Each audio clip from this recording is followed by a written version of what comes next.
मोदी सरकार क्या चाहती है, बीजेपी आरएसएस क्या चाहती है? गांव खत्म हो, गांव का जो भाईचारा है, एकता है, संगठन है, गांव का संगठन टूट जाए और हम उनको शहरी कल्चर में लेकर के आए और फिर जो देश में चल रहा है वो सब जगह चलाएं। जब 4 गांव के लोग नहीं चाहते कि नगर पालिका हो, उसके बावजूद सरकार धक्के से ग्राम पंचायत को नगर पालिका क्यों बना रही? बास को अगर नगर पालिका का दर्जा मिलेगा तो शहर के रूप में डेवलप होगा। हम तो हरियाणा की सरकार को ये बात कहना चाहते हैं कि ये बहुत क्रांतिकारी धरती है और यहाँ बेवजह का पंगा लेने की कोशिश ना करो। अगर बेवजह की टकराने की कोशिश की तो फिर आपको जो है दिन में तारे दिखाने का काम ये क्षेत्र करेगा, ये गांव करेगा।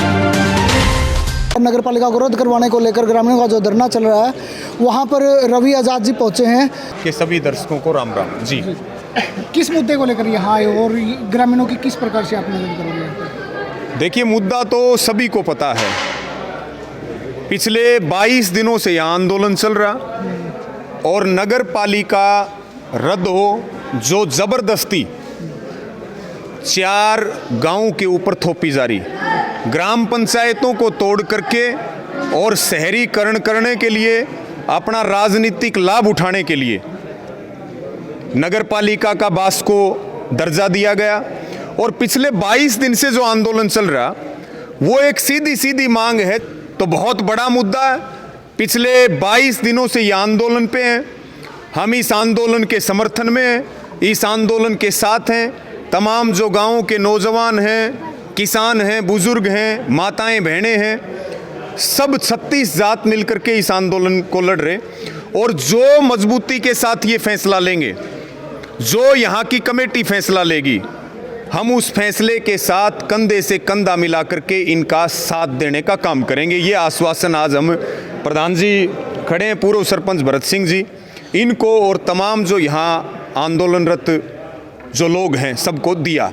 दूसरी बात मैं इसमें कहना चाहूँगा कि ये करीब करीब 4 साल पहले 4 ग्राम पंचायत हैं बास में और ये नगर पालिका का नोटिफिकेशन निकाला गया। ज़्यादा किसी को जानकारी नहीं थी कि ये है क्या, लेकिन जब गांव के लोगों को पता लगने लगा, मनरेगा का यहाँ काम बंद हो गया कि अब तो यहाँ नगर पालिका शुरू होगी। काम कोई नहीं हुआ, काम सब कागजों में ही हो रहा। रोजगार छीनने का काम किया, यहाँ पे जो है दफ्तर खोल दिया गया। और उसके साथ में जो सबसे बड़ी बात है, बहुत सारे, क्योंकि हम कह रहे कि नगर पालिका के अंदर लाइबिलिटीज बहुत होती हैं और मिलता कुछ नहीं है, मिलता कुछ नहीं है। जब इनको अलग अलग टैक्स के नोटिस मिलने लगे कि आप ये टैक्स भरिए क्योंकि आप नगर पालिका में हैं, आप ये चूल्हा टैक्स भरिए क्योंकि आप नगर पालिका में हैं, तब जाकर के सब गांव के लोग इकट्ठे होकर के और जो आंदोलन शुरू किया है, आसपास के सब गांव, चाहे वो हमारा भारतीय किसान यूनियन का परिवार हो, संयुक्त किसान मोर्चा हो, दूसरे और तमाम संगठन हो जो खाप हैं, मजबूती के साथ हम साथ हैं। और जब तक ये नगर पालिका रद्द नहीं हो जाएगी तब तक हम पीछे नहीं हटेंगे, मजबूती के साथ लड़ेंगे जी। प्रशासन का तर्क है कि विकास के लिए 5 करोड़ रुपए पर सालाना उनको दिए जाएंगे और गाँव शहर के रूप में उसका विकास होगा। फिर देखिए, पहली बात तो हम वही बात करें, जब हम 3 कृषि कानून मांग नहीं रहे थे, सरकार जबरदस्ती हमारे गले में डाल रही थी। ऐसी सरकार आई आज तक जो धक्के से जनता का भला करे। उसी प्रकार से नगर पालिका, पहली बात तो ये कि गांवों के लोग नगर पालिका बनाने में सहमत नहीं, ये लोकतंत्र है, यहाँ पे जबरदस्ती कोई चीज नहीं थोपी जा सकती। और दूसरी बात, ये विकास की बात कर रहे हैं, यहाँ मनरेगा के तहत मजदूरों को काम मिलता था, अब उनका काम बंद हो गया, 2 वक्त की रोटी के लिए तरस रहे। बताओ वो विकास है कि विनाश है? ये इनका राजनीतिक एजेंडा है। ये गांव का देश है, यहाँ गांव को बचाने के लिए लड़ाई लड़ी जाएगी। और भारत की आत्मा गांव में बसती है, शहरों में नहीं बसती।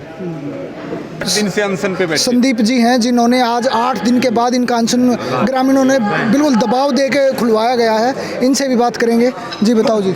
नमस्कार जी। भाई जी, ये जो नगर पालिका लागू की गई थी ना, इसके मतलब दिन में बहुत बड़े सपने दिखाना वो करिए। यहाँ कोई रोज़गार लगा नहीं और मनरेगा का जो काम था वो भी छीन लिया, टैक्स पे टैक्स आने लगे।